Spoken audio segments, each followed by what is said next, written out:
안녕하세요. 비욘디 시청자 여러분. 오늘 비욘디 내 몸의 닥터 강의를 맡은 한양류마 정맥과 정경입니다.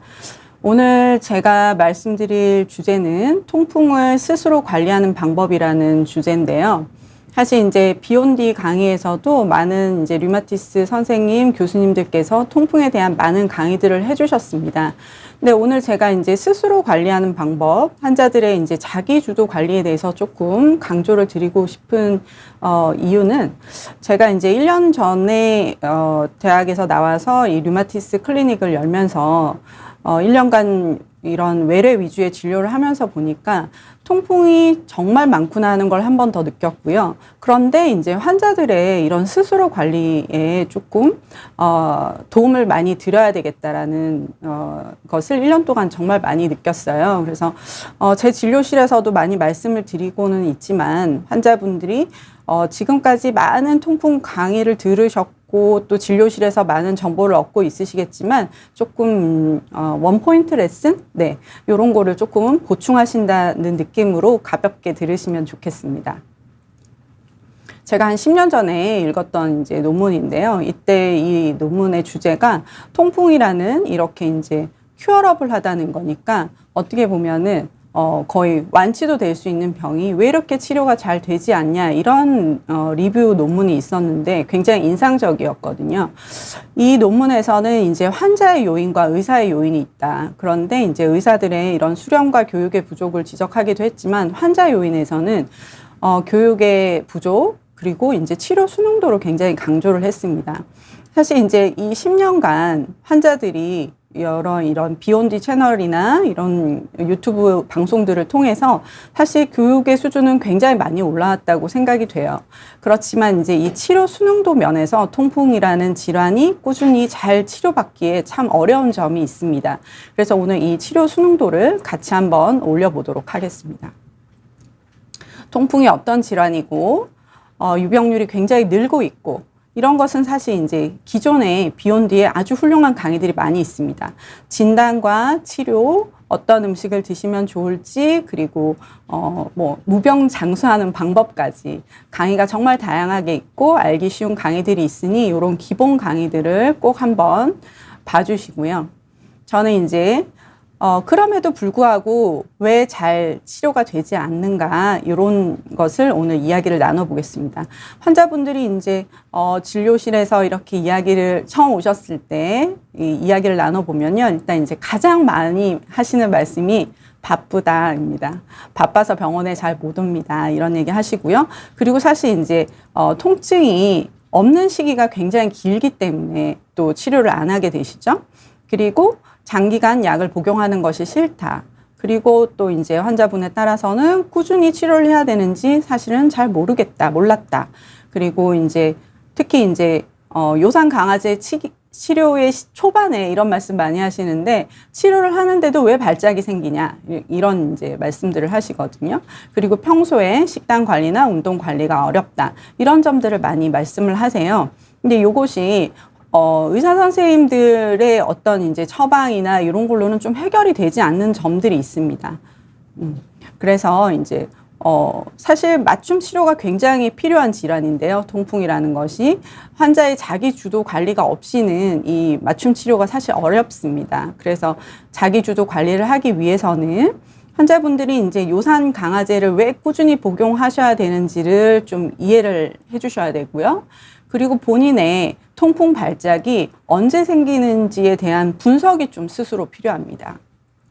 그리고 생활 습관의 관리를 계속 말씀드리는데요. 이 중에 내가 과연 어떤 것을 어떻게 바꿀 것인가 이런 것에 대한 선택이 좀 필요하겠습니다. 통풍 치료에 이제 의료진들이 치료를 목표를 할 때 이렇게 크게 3가지를 이제 염두에 두는데요. 당연히 이제 급성 발작으로 제일 많이 오시기 때문에 빠르게 이 발작을 종료를 해드려야 되고요. 그런데 이 발작이 재발하지 않도록 하는 것이 이제 2번째 단계가 되겠고, 최종적으로는 위험한 이제 동반 질환이 많은데 동반 질환을 철저하게 관리를 해드리고 합병증을 예방하는 이제 제가 생각할 때는 금은 동메달이 될 수 있을 것 같아요. 그래서 3, 2, 1로 제가 이제 순서를 정했는데 밑에 3번부터 이제 한번 해보겠습니다. 보통 이제 급성 발작의 환자들이 초진 통풍 환자들은 제일 많으시죠. 아무래도 제일 이제 아프니까 급하게 이제 오시는데요.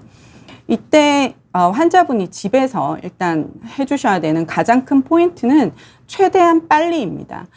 제가 이제 환자분들한테 폭탄 터지고 수습하지 마시고 신호가 있을 때 바로 이제 조치를 취하시라고 말씀드리는데요. 통풍의 발작이 물론 이제 첫 번째 발작은 환자가 잘 모르실 수 있습니다. 그런데 이제 두 번째, 세 번째 이렇게 재발이 되다 보면 사실 이제 통풍 발작이구나 하는 느낌 벌써 알고 계시거든요. 그럴 때 최대한 빨리가 이제 포인트라는 거죠. 최대한 빨리 냉찜질을 해주시고 통증 부위를 좀 올려주시고 안정을 취해 주셔야 되고요. 보통은 이제 주치 선생님들께서 비상시에 쓰라고 비상약을 드리는 경우가 많습니다. 그러면 그 발작 시의 약제를 가지고 계셨다가 그러니까 이제 환자분들이 약이 어디에 있는지를 잘 모르실 때가 많아요. 그래서 이제 항상 직장이나 이제 가정에 비상약이 있는 위치를 항상 잘 정해 놓으시고 그걸 잘 두셨다가 필요시에 빨리 찾아서 드시는 거를 이제 중요하게 말씀을 드립니다. 이 급성 통풍 발작의 약물을 잠깐 말씀을 드리면 크게 3가지의 약이 사용이 되는데요. 이 3개를 다 쓰는 환자도 있고 담당 선생님이 보시기에 한두 개의 조합으로 쓰거나 하나만 처방을 하기도 합니다. 근데 이 약제는 저희가 이제 이 3개가 어떤 것이 더 우월하다, 장점을 비교했을 때 통풍 발작에 이 약이 더 좋다 하는 건 없습니다. 그런데 이제 단점, 부작용에서의 차이가 있습니다. 그렇기 때문에 부작용을 잘 고려해서 이 환자에게 맞는 약을 골라준다 이렇게 생각을 하시면 됩니다. 그래서 기저질환이 굉장히 중요한데요. 기저질환에 따라서 심장이나 신장이 안 좋으신 분들은 저희가 이제 진통소염제나 콜킨의 사용을 제한하게 되고요. 궤양이 있는 분들도 소염제나 스테로이드 사용을 피합니다. 그리고 당뇨나 감염이 있으면 스테로이드를 피하고요. 간질환이나 이제 항응고제를 이미 드시고 계시는 분들은 진통소염제를 이제 피해서 사용을 하게 됩니다. 그러면은 이제 잘못된 급성 통풍 관리의 예를 말씀드리겠습니다. 어떤 환자분들이 제일 많은가 하면요. 예전에 이제 통풍을 이미 진단을 받으셔서 요산 강화제를 처방을 받으셨습니다. 근데 그걸 잘 드시지 않고 집에 그냥 두셨다가 발작이 오니까 그때 요산 강화제를 복용하고 오시는 케이스가 생각보다 많습니다. 그리고 이제 치료를 하고 계시는데 기존에 이제 요산 강아지를 잘 드시고 계셨어요. 그런데 발작이 생겼습니다. 이때 갑자기 이 요산 강화제를 비상약을 받으신 건 기억을 잘 하셔서 비상약은 잘 챙겨 드셨는데 잘 드시고 계시던 요산 강화제를 갑자기 중단하시거나 약이 부족한가 보다 생각하고 2배를 드시고 오시는 경우가 있습니다. 이런 경우도 이제 잘못된 급성 통풍 관리의 예가 되겠고요. 그리고 간혹 혈액 검사가 없이 난 이미 통풍이라는 병이라는 것으로 알고 있고 이럴 때는 소염제를 먹으니 잘 치료가 되더라 해서 이제 이런 검사나 이런 것에 관리가 없이 소염제를 그냥 임의로 계속 복용하고 오시는 경우가 있습니다. 이런 경우에 이제 오랜만에 피 검사를 해보게 되면 신장 기능에 이상이 와 있는 경우가 상당히 많아요. 그리고 콜킨이라는 약이 통풍에 쓰인다 이걸 알고 계셔서 그 약을 계속 이렇게 여기저기의 병원에서 이제 받아서 평상시에 콜킨으로 꾸준한 복용을 하고 계시는 경우들이 있습니다. 가장 대표적인 이제 급성 통풍 관리의 잘못된 예 4가지고요. 요산의 급성 통풍 발작에서 가장 중요한 요소는 제가 생각할 때는 요산의 급변동입니다. 요산이 급하게 올라가거나 급하게 내려갈 때 발작이 오거든요. 그래서 환자분들이 이 급성 통풍 발작에 내가 언제 발작이 잘 오는지에 대해서 스스로 좀 분석하고 계시는 게 굉장히 중요합니다. 가장 이제 흔한 것은 아무래도 과식이나 과음이 되겠고요. 또 이제 시험 기간이나 야근 이런 것도 꽤 발작의 선행 요소가 됩니다. 그리고 갑작스럽게 운동을 시작하셨거나 또 오랜만에 하는 운동이다 보니까 매우 심하게 운동을 하셨거나 운동을 하실 때 단백질 보충제를 드신다든지 아니면은 이제 탈수가 돼 있다든지 그리고 이제 병동 환자분들에서 가장 많이 오는 경우에는 이제 수술을 하시면서 수액이 들어갈 때 이럴 때는 이제 위의 경우에 과식, 과음, 심한 운동, 단백질 보충제, 탈수 이런 경우에 요산이 급상승하는 케이스라고 보시면 되거든요. 퓨린이 많이 들어오고 보충제도 마찬가지고요. 탈수가 되니까 요산이 급하게 올라가는 경우죠. 근데 수술과 수액의 경우에는 요산이 급하게 떨어지는 경우입니다. 그래서 간혹 발작으로 오셨는데 요산이 굉장히 낮은 경우들이 있어요. 이런 경우는 요산이 급하게 떨어졌기 때문인데 환자들은 이제 가끔 요산이 낮으니까 요것은 이제 통풍이 아니겠거니 생각하시는데 요런 경우에 급하게 떨어지는 경우도 통풍 발작이 충분히 유발이 가능합니다. 왜냐하면 요산이 이제 결정화돼 있다가 이것이 불안정해지는 거거든요. 농도가 갑자기 급변하게 되면요. 이것이 이제 발작의 요인이 되고 약제 변경이나 시작도 마찬가지입니다. 그러니까 앞에 제가 말씀드린 요산 강화제를 갑자기 시작한 경우, 그리고 요산 강화제를 갑자기 중단하신 경우, 2배로 드신 경우, 이것도 요산의 급변동이 생기시는 거죠. 그러니까 핵심은 요산의 급변동이고, 내가 어떤 경우에 요산의 급변동을 만들고 있나를 잘 보시는 것이 급성 발작을 줄이는 가장 중요한 포인트라고 생각하시면 됩니다. 그러면 이제 이렇게 빠르게 대처를 하셨고 약도 잘 드셨고 한다면 이제 우리가 꾸준한 관리에서 환자분 스스로의 주도적 관리는 어떻게 할 것이냐. 이제 급성 통풍 관절염이 한번 지나가시고 나서 이제 다음 외래에 오셨을 때 여러 가지 이제 설명을 드리면서 요산 강화제를 꾸준히 드시는 게 좋겠다 이렇게 말씀을 드릴 때 환자분들이 발작이 사실은 나는 뭐 5년 만에 이번에 한 번 온 거다 이런 말씀도 하시고요. 뭐 1년에 한두 번 오는데 이런 말씀을 하세요. 근데 급성 통풍 발작은 평생 한 번도 안 오는 게 목표입니다. 그러니까 제가 이제 어떤 그 메가 스터디였나요? 이 6월 모의 평가는 만점을 목표로 해야 된다 이런 이제 문구가 있더라고요. 근데 제가 통풍 환자분들한테 항상 말씀드리는 게 통풍 발작은 안 오는 게 정상입니다. 그러니까 평생 한 번도 안 오도록 하는 것을 목표로 생각을 하셔야 되고 요산 강화제를 규칙적으로 복용을 하셔서 이제 우리의 목표인 최소 6 이하, 6하 원칙 이런 강의, 통풍 강의에서 많이 들어보셨을 거예요. 그래서 6이라는 숫자 이미 많이들 알고 계실 텐데 목표를 최소 6 이하로 낮추셔야 됩니다. 근데 이제 6 이하로 낮추는 것과 동시에 앞에 말씀드린 유발 요인은 당연히 줄여야 되고요. 뒤에 말씀드리는 여러 가지 비약물적 치료도 같이 병행을 하셔야 합니다. 그러면 왜 6 이하인가를 잠깐 말씀드리겠습니다. 왜 6 이하로 낮추냐면요. 예전 강의에서도 많이 나왔지만 요산이 이제 처음에 저희가 물에 소금이나 설탕 이렇게 녹이다 보면 처음엔 굉장히 잘 녹는데요. 나중에 이게 양이 많아지다 보면 결정화되고 가라앉으면서 녹지 않습니다. 이 그림에서 보시면 듀얼 에너지 시티라고 해서 요산을 초록색으로 이제 태그해주는 특수 시트인데요. 간혹 이제 대학병원에서 환자의 케이스에 따라서 진단적 목적으로 쓰고 있습니다. 이 환자 A 그림을 보시면 초록색 요산이 굉장히 발 전체에 이렇게 덕지덕지 있는데요. 이런 경우 이미 이 환자는 고요산 혈증이 상당 기간 진행이 되셨겠죠? 이제 6 이하로 낮추는 이유는 이 요산이 녹는 포화도, 이제 결정화되는 포화도가 최대 한 6.5 정도를 연구해서 밝혀놓은 바 있습니다. 그래서 6 이하로 낮추는 것은 더 이상의 결정화를 막고 이미 결정화된 것이 녹을 수 있도록 하는 수치라고 보시면 됩니다. 그러면 이 6 이하를 얼마까지 낮출 것이냐, 뭐 3, 2, 1, 0까지 낮추는 거냐, 그렇지는 않고요. 요산 자체도 항산화 작용이 있고 그리고 우리 신경에 보호 작용이 있습니다. 그래서 요산을 보통은 이제 한 4에서 6 정도에 맞춰서 줄인다 이렇게 알고 계시면 되겠습니다. 이 과정에서 요산을 이제 꾸준하게 낮춰야 됩니다. 이렇게 해서 이제 치료를 끌어가는 데 있어서 가장 이제 치료의 방해 요소는 사실 잘못된 정보인 것 같습니다. 일단은 약제 부작용의 우려가 상당히 많으시고요. 그리고 평생 못 끊는다. 이런 말씀, 못 끊기 때문에 난 시작을 못 하겠다. 이렇게 말씀을 하시거든요. 약제 부작용의 우려는 사실 이제 요산을 떨어뜨리는 가장 많이 쓰이는 약인 알로프리놀, 페북소스텟 계열의 약, 그리고 콜킨에 대한 부작용 우려들도 많이 하시는데요.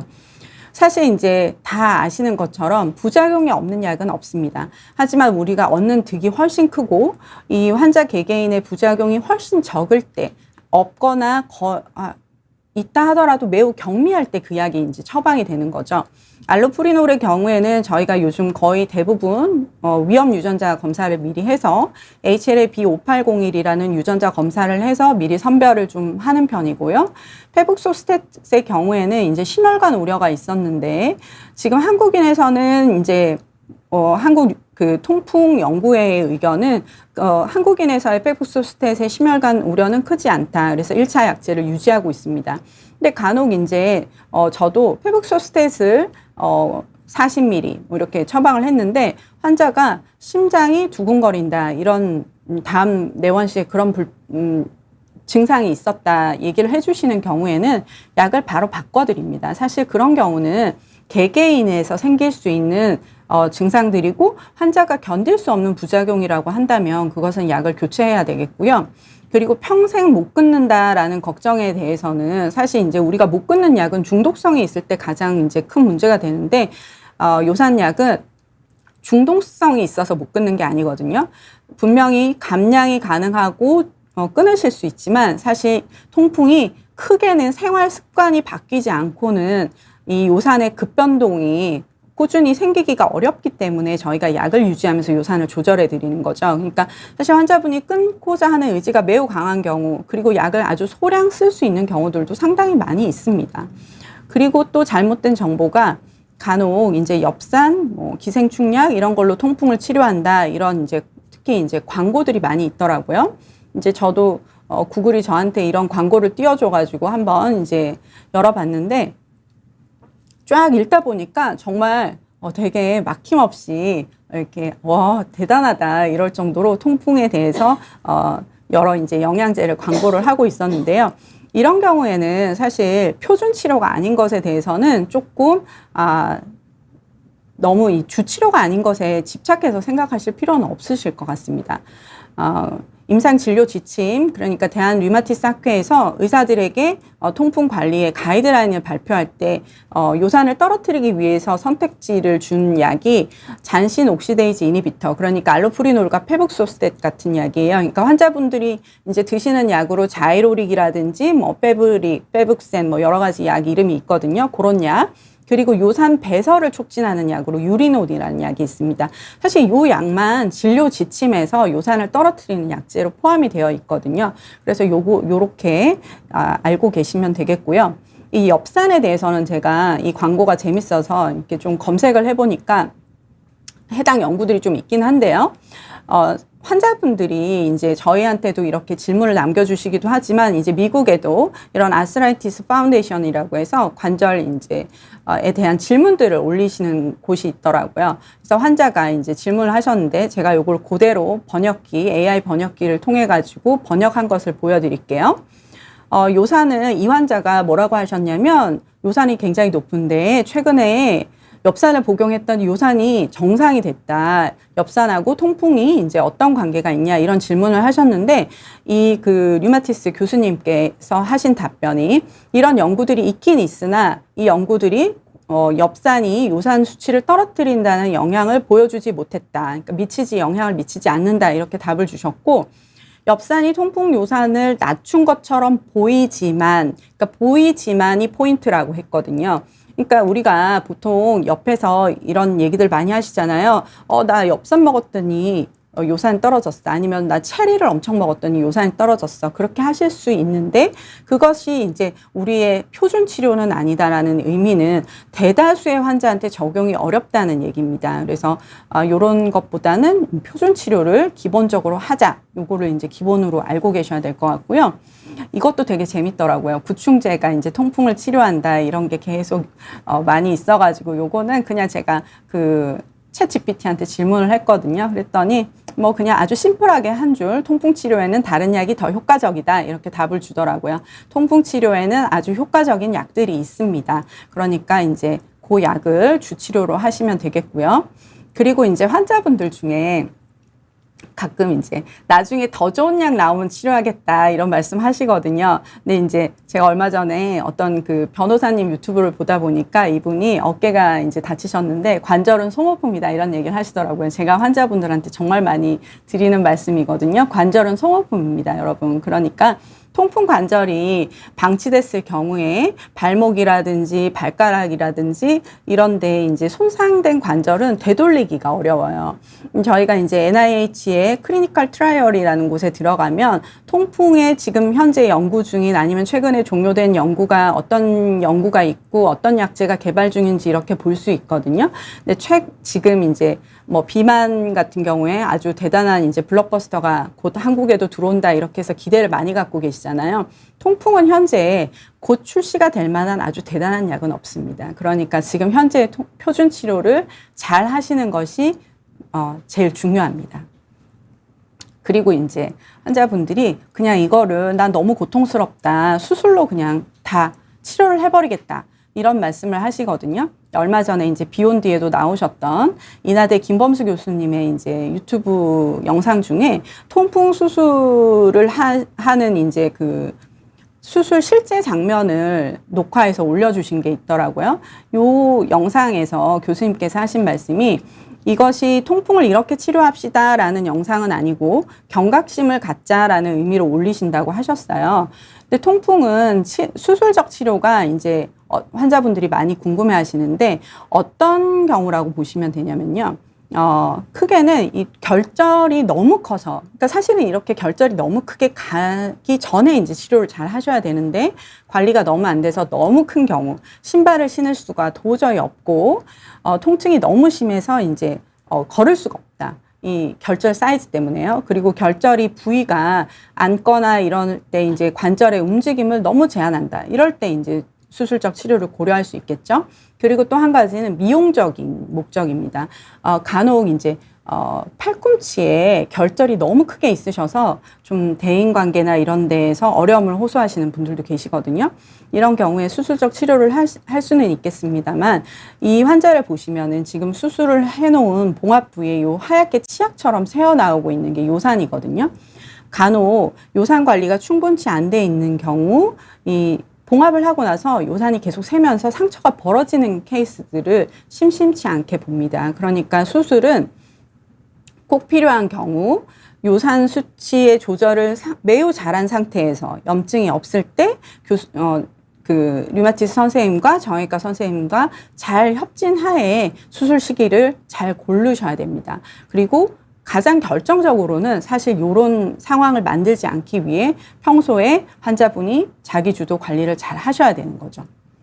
그리고 이제 이것은 사실 뭐 다른 만성질환 환자분들도 다 마찬가지입니다만 일단 복약을 잘 해주셔야 되는데 이렇게 매일 드시는 약들이 있는 경우 특히 이제 제가 한 3개월 뭐 5개월 치료하다 보면 요산이 이제 한 4점대 5점대 잘 내려오고 환자분도 발작도 이제 수개월간 없는 경우에 아주 만족도가 이제 올라간 이때 제가 환자분들한테 가장 이제 조심하셔야 될 시기다 말씀드리는 이유가 그때부터 이제 약이 느슨해지거든요. 느슨하게 드시고 약이 남고 그러다 이제 다시 발작이 생기고 이러거든요.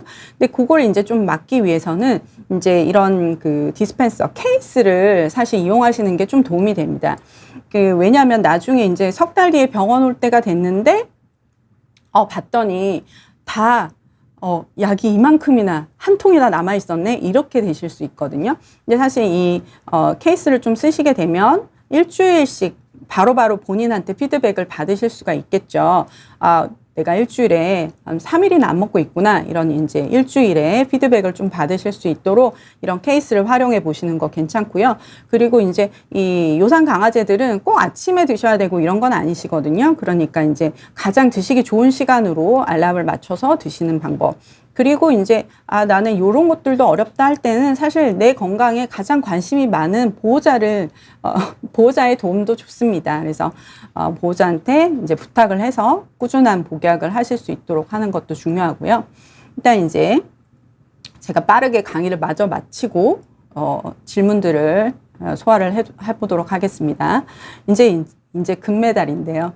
정말 여기에서 이제 많은 허들이 있습니다. 저도 진료실에서 이렇게 여러 가지 말씀들을 드릴 때, 좀 어려운 점이 있는 게 환자의 어떤 평소 생활을 저희가 다 아는 게 아니잖아요. 그렇기 때문에 여기에서 이제 진짜 환자분들의 자기주도 실력이 이제 중요하다고 하겠습니다. 근데 제가 이제, 말씀드리기 전에 제가 이제 네 분의 러닝메이트를 소개를 시켜드리고 싶은데요. 먼저 이제 비욘디 많이 보시는 분들은 박연아 교수님 잘 아실 텐데요. 제가 이 박연아 교수님 책이랑 유튜브를 보면서 통풍 환자분들한테 정말 좀 도움이 되겠다 싶었던 내용들이 특히 20, 30대 이제 혼자 자취하거나 이런 통풍 환자분들이 식습관의 좀 조절에 굉장히 어려움을 가지시는 이유가 대부분 어떻게 식사하세요? 이렇게 여쭤보면 편의점에서 간단하게 드시거나 주로 외식을 하세요. 그런데 이 외식을 하는 상황에서 어떻게 이것을 건강한 식사를 할 수 있을까? 이게 저희가 진료실에서 몇 분 진료하면서 이걸 다 알려드릴 수가 없잖아요. 한계가 있는 건 확실합니다. 그래서 이런 이제 박연아 선생님의 식습관 상담소를 보시면 편의점에서 좀 건강한 음식을 드시는 팁들도 나와 있고요. 뭐 이런 이제 배달 음식을 또 어떻게 가능하면 건강하게 변화를 시켜서 먹을 거냐 이런 팁들이 좀 있습니다. 그래서 추천드리고요. 이 유튜브인 그 내과 김태균 선생님 내과 이 백년 건강은 유튜브도 그렇고 책도 그렇고 이 통풍의 동반 질환에 대한 설명들이 굉장히 잘 돼 있습니다. 그러니까 고혈압이나 당뇨나 고지혈이 동반되어 있는 환자분들이거나 아니면은 좀 위험 수준이세요라는 설명을 들으신 분들은 이런 책 굉장히 추천드리고요. 그러면은 이제 저희가 진료실에 오셨을 때 혈압이 어떻고 고지혈이 어떻고 당화혈색소가 어떻습니다. 계속 말씀을 드리는데 그래도 한번 이렇게 쫙 정리를 해보시는 거 굉장히 도움이 되실 것 같아요. 그리고 이제 요즘 간헐적 단식 하시는 분들이 꽤 있으시거든요. 이제 통풍 진단 받고 제가 이제 식단 운동하세요 이렇게 하시고 다음에 오셨을 때 식단 어떻게 하셨어요 여쭤보면 간헐적 단식 시작하셨다고 하시는 분들이 상당히 많습니다. 근데 그래서 이 박용우 선생님 내 몸 혁명이 간헐적 단식에 대해서 좀 따라하시기 쉽게끔 잘 되어 있더라고요. 근데 이제 여기서 한 가지 말씀드릴 게 단백질 파우더, 단백질 쉐이크를 이제 포함시켜 놓으셨는데 통풍 환자분들은 이제 단백질에 조금 제한이 필요하긴 합니다. 그래서 말씀해 주시는 것보다 쉐이크의 단백질 양을 좀 줄이시거나 통풍약을 잘 드시고 있는 상태에서 같이 하시는 거는 무리가 없으실 것 같습니다. 그리고 이제 정의원 선생님의 이 책에는 뭐 우리가 누구나 원하는 게 이제 천천히 나이 들고 건강하게 오래 사는 거잖아요. 그런 거에 대한 이제 뭐 여러 가지 마인드 뭐 개선이랄까 뭐 이런 거에도 도움이 되지만 이 느리게 나이 드는 습관의 이제 마인드 식사법이 통풍 환자분들한테도 한번 따라하시기 괜찮으실 것 같아요. 그래서 이 네 분의 유튜브나 책을 한번 추천을 드리고요. 이제 식단은 환자분들이 많이 물어보시거든요. 퓨린을 적게 먹으라는데 어느 정도를 해야 되냐. 그리고 탄수화물을 적게 먹는 식단, 간헐적 단식, 케톤식이 하시는 분들도 계시고요. 지중해 식단, 대시 다이어트, 마인드 다이어트 굉장히 많은데 제가 말씀드리고 싶은 것은 방법이 특별한 게 아니라 노력이 특별한 것이다. 이게 그 앞에 그 김태균 선생님 책에 있었던 것 같아요. 그래서 어떤 하나의 식단이 통풍 환자분들한테 정말 좋다. 이런 것이 있다고 보기는 어렵고요. 그러나 나한테 맞는 식단을 환자분들이 여러 가지를 이제 찾아 나가는 노력이 굉장히 중요하고 이런 면에서의 자기 주도가 중요합니다. 그리고 이제 운동을 말씀드리면 야근이 너무 많아서 운동할 시간이 없다. 그리고 이제 발이 아파서 할 운동이 없다. 이런 얘기 제일 많이 하시거든요. 그래서 이제 그럴 때 제가 드리는 팁이 야근 그리고 이제 출근하실 때도 자가용으로 운전하시는 분들, 걸을 시간도 많이 부족하고 이러신 경우에는 그 회사에서 이동을 하실 때 엘리베이터 말고 계단을 이용하시고 계단을 이용하실 때 만약에 1층에서 3층을 걸으신다고 하시면 1층에서 3층 아니면 1층에서 2층에서 1층 한 번 더 오시고 다시 3층 이렇게 이제 계단 운동을 하시거나 계단 운동을 하실 때 바지 안에 모래주머니 같은 게 요즘은 가벼운 것부터 다양하게 있습니다. 그래서 모래주머니 같은 걸 활용해서 이제 활동을 하실 때 운동 로딩을 좀 늘리시는 것을 많이 추천드리고요. 발이 아파서 하실 운동이 없다고 하실 때는 이런 공원에서 하실 수 있는 레그 프레스라든지 그리고 이런 스태퍼들 그런 것도 크로스 컨트리 같은 것들 이런 것은 확실히 무릎이나 발목, 발가락에 로딩이 조금 덜 하잖아요. 뛰시는 것보다는. 그래서 이런 운동을 추천드립니다. 그리고 이제 운동하세요 말씀드리면 걷기 제일 많이 얘기하시거든요. 10분 중에 한 9분은 걷기인 것 같아요. 그래서 걷기를 어떻게 하세요? 여쭤보면 뭐 그냥 산책, 강아지랑 산책한다. 아니면 이렇게 뭐 탄천을 설렁설렁 걷는다. 이렇게 얘기하시는데요. 조금 이렇게 뭐 만보를 걷거나 1시간을 걸었다. 이렇게 하시기보다는 내 심박수를 올리는 시간을 분명히 확보해서 매우 빠른 속도로 옆 사람과 이야기하지 못할 정도의 빠른 속도로 심박수를 올려가면서 걷기를 하시도록 말씀을 드립니다. 그리고 이제 통풍 환자분들이 신발을 운동하실 때 좀 주의를 하셔야 되는데 그래서 이제 등산화 같은 것을 너무 꽉 끼워서 신으시거나 이럴 때는 발작 유발이 될 수 있으니까 주의를 하시고요. 운동하실 때 단백질 보충제는 조금 가능하면은 피하시도록 하시는 게 좋습니다. 이제 통풍의 이제 동반 질환으로 넘어갈 텐데요. 동반 질환은 이제 혈압, 당뇨, 비만, 신장 질환, 신부전, 그리고 이제 지방간 이런 것이 가장 흔하고요. 이 동반 질환 사실 하나하나의 고혈압 관리, 뭐 비만 관리, 당뇨 관리만 해도 굉장히 많잖아요. 네, 주옥 같은 비욘디 강의들이 굉장히 많은데 제가 각 질환별로 하나씩 팁을 드리겠습니다. 비만 같은 경우에는 이 비만학회에서 만든 체중관리 건강노트라는 앱이 있어요. 이건 이제 무료 앱이고요. 유료 앱은 이제 굉장히 뭐 요즘 다양하잖아요. 화려하고 사용하기 쉽게 돼 있고 이런 것들도 있긴 한데 이런 무료 앱을 먼저 한번 사용해 보시는 것도 도움이 될 것 같아요. 그래서 식사나 운동, 체중, 그리고 이제 수면 관리, 음주 관리에 대해서 조금 내 기록을 함으로써 내가 어떤 상황이구나를 자기 객관화를 하실 수 있는 좋은 방법인 것 같아서 동반질환 관리로 추천을 드립니다.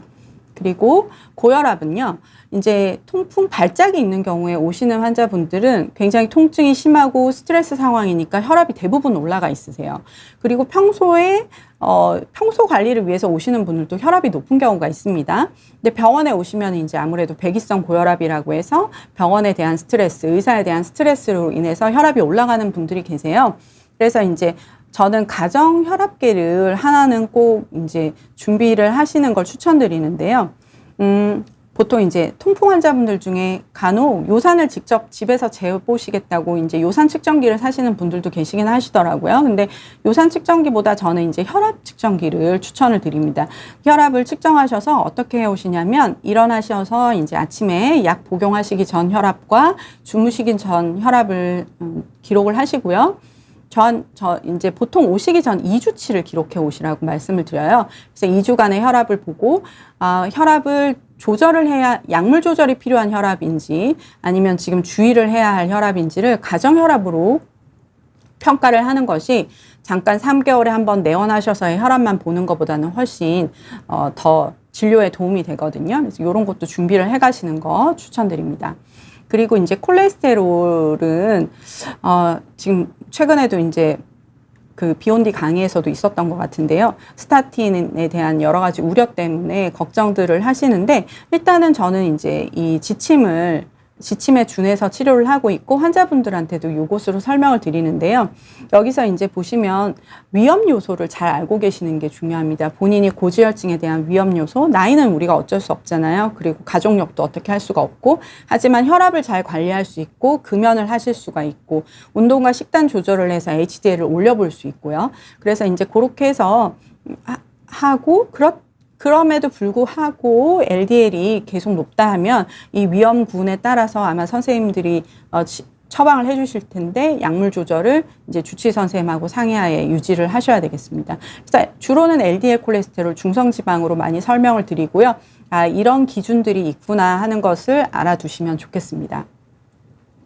그리고 이제 당뇨는, 물론 이제 당뇨가 확실히 진단된 환자분들은 당연히 이제 당뇨 치료를 하는데요. 당뇨학회 홈페이지를 보시면 간혹 이제 당뇨 진단 전이시거나 아니면은 당뇨를 진단받으신 분들에게 이 일반인 홈페이지 들어가 보시면 식사요법에 대한 안내가 잘 되어 있습니다. 그리고 요런 이제 슬라이드들이 굉장히 재밌게 눈에 이해도 잘 쉽게 있더라고요. 그래서 우리가 아이스크림 하나를 먹을 때 내가 각설탕을 이렇게나 많이 먹었구나. 통풍 환자분들한테 요즘 주의를 하세요 설명드리는 것 중에 가장 이제 중요하게 강조하는 게 과당이거든요. 이런 당류들의 제한이 매우 중요한데, 그래서 요런 이제 당뇨병 학회에서 홈페이지에 가시면 일반인 정보를 모아놓은 곳이 있습니다. 거기에서 식사 정보를 좀 보시는 것이 여러 가지 이제 통풍 환자분들의 식단 관리에도 많은 도움이 될 수 있으니까 이런 것도 한번 이용을 해보시고요. 그리고 이제 신장 같은 경우에 신장내과학회 홈페이지에 가시면 사구체 여과율을 계산해 보실 수가 있어요. 물론 이제 진료 시에 선생님께서 요산을 보시고 크레아티닌을 보시고 EGFR이라고 해서 이 사구체 여과율을 설명을 해주시는 분들이 훨씬 많으시겠지만, 그래도 내가 건강검진 표를 받으셨다라든지 이럴 때 신장 기능이 어느 정도 되나 하는 걸 한 번쯤 여기 들어가서 계산을 해보시면 신기능에 대한 지금 현재 나의 위치 파악하시는데 매우 도움이 됩니다. 그래서 이제 크레아티닌 수치 입력하시고 나이가 중요하기 때문에 생년월일 입력하시고요. 그리고 이제 결과 보기를 누르시면 되거든요. 그래서 여기에서 EGFR이 90, 60, 30, 15를 이제 그 기준으로 나뉘거든요. 신장 기능의 단계를.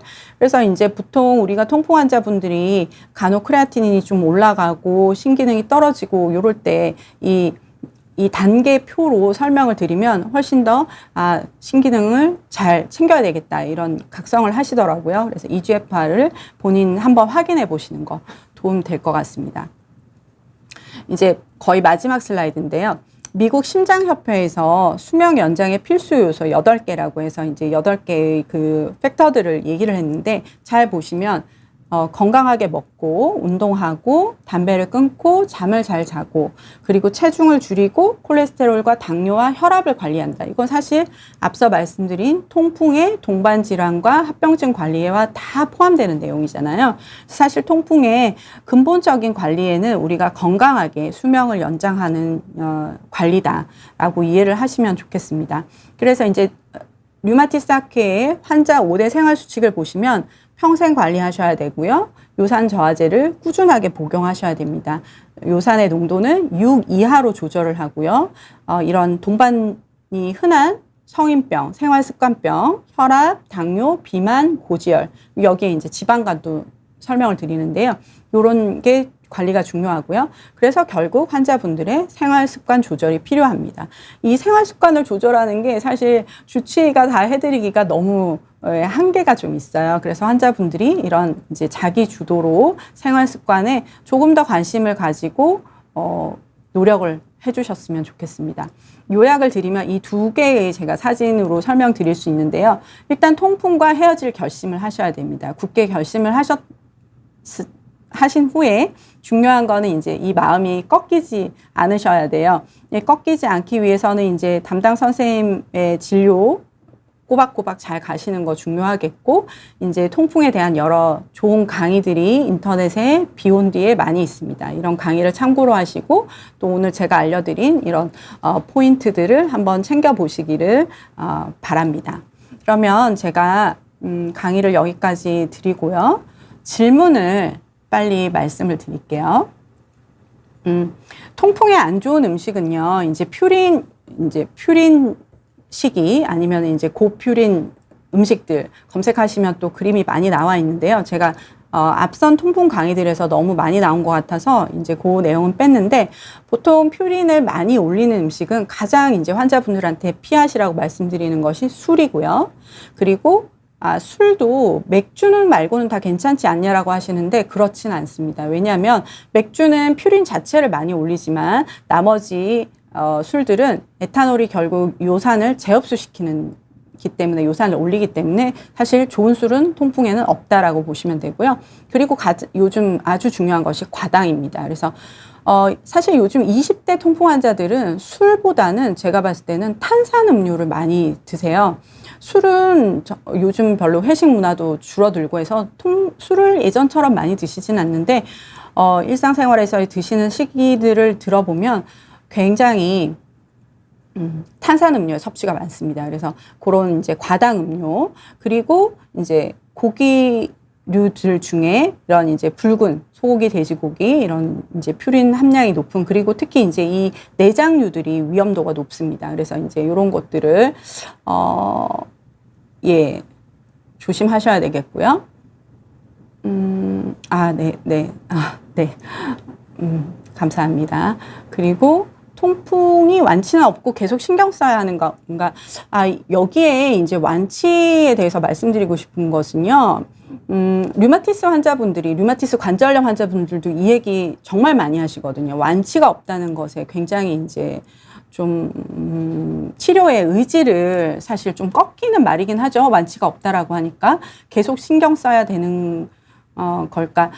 사실 통풍은 제가 생각할 때는 당뇨, 혈압처럼 생활습관병으로 대사질환이라고 생각을 하셔야 됩니다.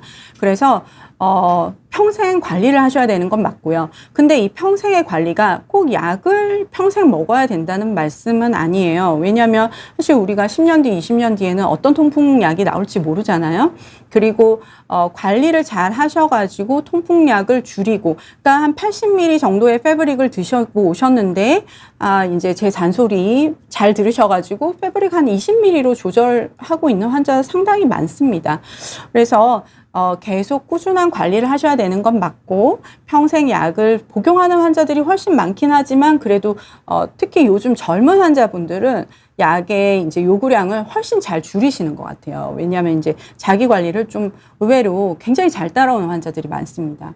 그래서 이제 계속 신경 써야 되는 건 맞지만, 우리가 사실 이제 아까 말씀드린 대로 그 이센셜 8이라고 해서 우리가 건강한 삶을 위한 요소 8개 마지막에 말씀드렸잖아요. 그것을 신경 쓰는 거니까 결국은 통풍을 계속 신경 쓰는 거에 대해서 너무 스트레스 받으시는 것보다 나의 건강을 계속 신경 쓴다, 이렇게 이해하시면 될 것 같아요.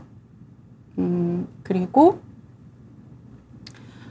엄지발가락이 주기적으로 욱신욱신 아픈데 통풍을 의심해 봐야 하냐, 이 질문에 드리고 싶은 말씀은요. 이제 엄지발가락, 환자분이 이제 여성분이신지 남성분이신지 모르겠는데요. 엄지발가락이 아프신 환자분들이 이제 통풍인 것 같다 하고 많이 오시고요. 또 가끔 남편이 통풍인데 내가 엄지발가락이 아프다고 하니까 약을 줘서 통풍약을 먹었다 하시면서 오시기도 하세요. 여자 환자분들이라면 일단 특히 폐경전 여성이라면 엄지발가락 통증이 통풍일 가능성은 좀 낮습니다. 그리고 남자 환자분의 경우에 주기적으로 욱신욱신 아프다고 하신다면 일단 이제 통풍을 의심을 해보셔야 될 경우는 건강검진에서 요산이 높다는 얘기를 들으신 경우입니다. 고요산 혈증이 일단 전제가 되는 질환이기 때문에 요산이 높으신지를 한번 확인해 보시는 게 좋겠고요. 극심한 통증이 아니거나 약을 먹을 정도의 고통이 아니다, 이건 조금 애매한 것 같아요. 왜냐하면 간혹 환자분들 중에 요산 결절이 이제 사이즈가 작게 생겨 있으신데 이제 좀 많이 걷거나 이제 신발 많이 걸으셨거나 이제 신발을 조금 꽉 조이는 걸 신으셨거나 이럴 때 통증이 조금 생기셨다가 또 좀 쉬고 하시면 좋아지셨다가 이런 분들도 계시거든요. 그래서 이제 통풍의 아주 특징적인 성격은 아니에요. 통풍의 아주 특징적인 성격은 급성 발작은 매우 극심한 통증이 아주 심하게 생기고 줄어들죠. 그리고 정상의 일상생활이 가능합니다. 지금 환자분 같은 경우에는, A999님 같은 경우에는 일단 혈액검사에서 요산이 높으신가를 한번 확인해 보시는 게 좋을 것 같습니다. 그리고 통풍은 아니신데 요산 수치가 10 정도 나오신다고 하셨네요. 이런 경우를 이제 저희가 무증상 고요산 혈증이라고 하는데요. 가끔씩 요산을 떨어뜨리는 약을 드셨고 지금은 안 드신다고 하시고요. 근데 김혜식님의 질문이 어떤 거가 있을까요? 뒤에. 통풍, 아까 말씀드린 것처럼 요산이 낮아도 통풍이 오는 경우가 있습니다. 이제 가끔 아까 말씀드린 대로 요산이 급강하하는 경우, 그러니까 수술 후에 이제 수액이 많이 들어오거나 이런 경우에 요산이 매우 뭐 4, 3, 뭐 이렇게 낮으신데도 발작이 많은 경우 입원 환자의 협진 상당수가 이런 경우고요. 첫 줄에서 말씀하신 요산 수치가 10 정도다, 10년 정도 되셨는데 지금까지 발작이 없으셨다. 이건 굉장히 운이 좋으신 거네요. 근데 제 생각에는 이제 김혜식님의 나이를 잘 모르겠지만 이런 경우에 초음파를 보면 결절이 이미 생겨 있는 경우 상당히 있을 수 있습니다. 그래서 제 생각에는 무증상 고요산 혈증이 뭐 9 이상입니다. 10 이상일 때 바로 요산약을 쓰셔야 합니다. 하진 않는데요. 이미 결절이 생겨 있다라고 하거나 10년 정도의 요산 수치 10 정도면 다른 대사 증후군이 있으신지를 좀 봐야 할 것 같습니다. 그래서 그런 리스크들을 잘 보고 환자와 상의하에 요산 강화를 10 정도 되시면 저는 환자분이 충분히 이해하시고 하면 요산 강화제를 쓰기도 합니다.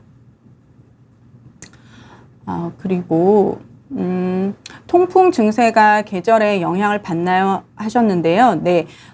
이제 이게 제 기억에 아마 가천길병원에서 연구를 한국 환자들을 대상으로 해서 계절성에 대한 연구를 하신 적이 있습니다.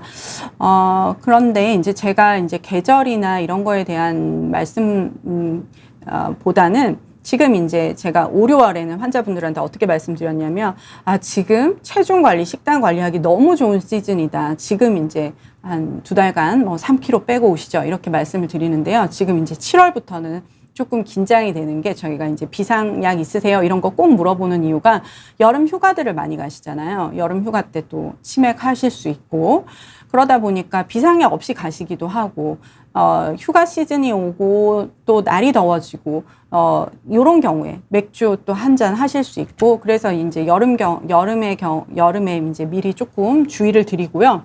가을 같은 경우에는 이제 또 추석이 복병이죠. 그래서 이제 이런 명절이 있을 때 미리 환자분들한테 주의하시라고 말씀을 드립니다. 계절의 영향은 이제 겨울 같은 경우에 추울 때 요산의 그 결정화 포화도가 조금 떨어지기 때문에 추운 곳에서 발작이 더 생긴다 이런 경우 설명도 드릴 수는 있지만 제 생각에는 계절의 영향보다는 어떤 이제 행사들 그런 이제 내 식생활과 운동에 변동을 주는 행사에 미리 조금 주의를 하시는 것이 좋겠습니다. 다음 환자분 질문이 예. 이런 말씀 많이 하세요. 통풍에 이제 해로운 음식 이것저것 떼고 나면 먹을 게 없다. 그래서 이제 환자분들이 간혹 퓨린 저하 시기 꼭 해야 되냐고 말씀하시는데 저는 이제 저퓨린 시기를 별로 크게 추천해 드리진 않아요. 왜냐하면 퓨린 저하 시기를 하시다 보면 드실 게 정말 풀하고 탄수화물밖에 없거든요. 그런데 이제 가능하면 아주 해가 되는 아까 말씀드린 술, 과량의 고기, 과당 이런 걸 제외하고는 적당량을 골고루 건강에 좋은 음식을 드시는 걸 추천을 드려요. 그리고 본인한테 일단 또 잘 맞으셔야 되겠죠. 식이요법이 아까 말씀드린 대로 어떤 대단한 식이요법이 있는 게 아니라 나한테 잘 맞는 식이를 꾸준하게 내가 노력하는가가 중요하겠고요. 그리고 이 통풍 질문을 보니까 생각이 나는데요. 노령의 환자분들, 그러니까 고령 환자분들, 간혹 이제 입원 환자분들이 통풍인지 잘 모르고 계셨다가 입원 중에 이제 통풍을 진단받아서 다음에 이제 외래로 오셨을 때 뵈면은 환자분이 갑자기 확 말라서 오시는 경우가 있어요. 그래서 여쭤보면 집에서 이제 가족들이 할머님이나 이제 할아버님께 통풍이니까 이제 고기, 뭐 고등어, 생선 다 못 드시게 하셨다는 거예요. 그거는 이제 이 식단을 사실 이 개개화 해야 되는 게 이 자기주도 관리를 계속 말씀드리지만 개별화 그리고 이제 해야 되는 아주 큰 이유 중에 하나가 환자의 동반 질환 그리고 현재의 뭐 근육량 그리고 여러 가지 요소들, 연령 특히 중요할 거고요. 그리고 골다공증이나 이런 위험도도 있기 때문에 무조건 풀만 드시는 거는 비추천합니다. 발의 외형적인 변화나 통증이 없을 때, 그러니까 아까 이제 전혀 무증상인 고요산 혈증은 통풍약을 먹냐, 이것은 이제 뭐 9 이상일 때는 치료를 합시다. 이게 이제 일본의 가이드라인이고요. 한국이나 다른 나라에서는 아직 증상이 없는 고요산 혈증을 적극 치료를 하고 있지는 않습니다만 여러 가지 이제 위험도에 따라서 결정을 해야 될 것 같습니다. 통풍은 남자분들이 압도적으로 많습니다. 그리고 이제 그것은 이제 여성 호르몬이 폐경 전에 요산 강화 효과가 있기 때문이고요. 그러니까 이제 폐경 이후에 여성분들은 이 위험도가 올라간다고 이해하시면 되겠습니다. 네. 오늘 다음 방송이 또 있어서 제 이제 시간은 여기로 마무리를 하겠습니다. 늦은 시간에 또 이렇게 많이 참여를 해주셔서 감사드리고요. 또 기회가 있을 때 좋은 내용으로 찾아뵙겠습니다. 감사합니다.